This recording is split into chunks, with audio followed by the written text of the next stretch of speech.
Running ইস্যুর পিছিয়ে দৌড়াতে দৌড়াতে আপনি কন্ট্রোল করতে পারবেন না। পৃথিবী এত দ্রুত দৌড়াচ্ছে এবং এত দ্রুত চেঞ্জ হচ্ছে যে আপনি একটা ইস্যু ধরবেন আর একটা ইস্যু আসবে, ওইটা ধরবেন আর একটা আসবে, ওইটা ধরবেন আর একটা আসবে।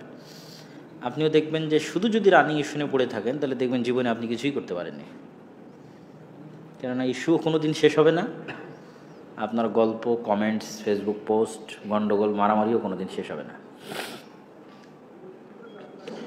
এই জন্য সাধারণত ইহুদিরা সুদূর প্রসারী পরিকল্পনা করে। আমার দরকার কি, আমার লক্ষ্য উদ্দেশ্য কী, সেইটা অর্জন করার জন্য আমাকে কি করা লাগবে, চোখ কান বন্ধ করে সেটার পিছনে সময় দেওয়া। যেমন মুসলিম হিসেবে আমাদের লক্ষ্য উদ্দেশ্য অবশ্যই আমরা ইসলামের বিজয় দেখতে চাই।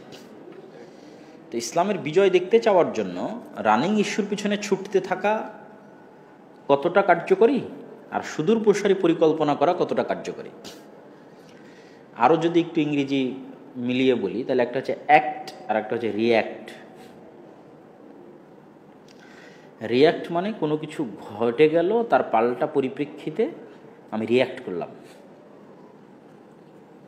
আর আরেকটা হচ্ছে অ্যাক্ট, আমি নির্ধারিত পরিকল্পনার পিছনে বহুদিন থেকে কাজ করে আসতেছি, করেই যাচ্ছি। এটা হচ্ছে অ্যাক্ট। তো মুসলমানেরা সবচেয়ে বেশি কি করে, রিয়্যাক্ট করে। কোনো একটা ইস্যু ঘটলো সেটার পিছনে পড়ে যায়, কিন্তু অ্যাক্টের কোনো পরিকল্পনা তাদের থাকে না, ফলত তাদের ইস্যুও কোনো দিন শেষ হয় না। এই ফিলিস্তিনে হামলা হলো, মিছিল, মিটিং, আন্দোলন, শেষ, ঠান্ডা। আবার দেখা যায় নারী সংস্কারের প্রতিবেদন জমা হলো, আবার উত্তাল, আবার মিছিল, মিটিং, লিল্লাহি তাকবীর, আল্লাহু আকবার, আবার ঠান্ডা, আবার আরেকটা আসবে, আবার ঠান্ডা। কিন্তু এগুলো যেন না হয় তার জন্য কেউ কিন্তু অ্যাক্ট করতেছে না। কেউ কিন্তু 50 বছরের কোনো প্ল্যান তৈরি করে কাজ করতেছে না যে আজ থেকে 50 বছর পর যেন এই ধরনের ঘটনা ঘটারই সুযোগ না পায়। ওইটার জন্য কাজ করাটা হচ্ছে আসল কাজ।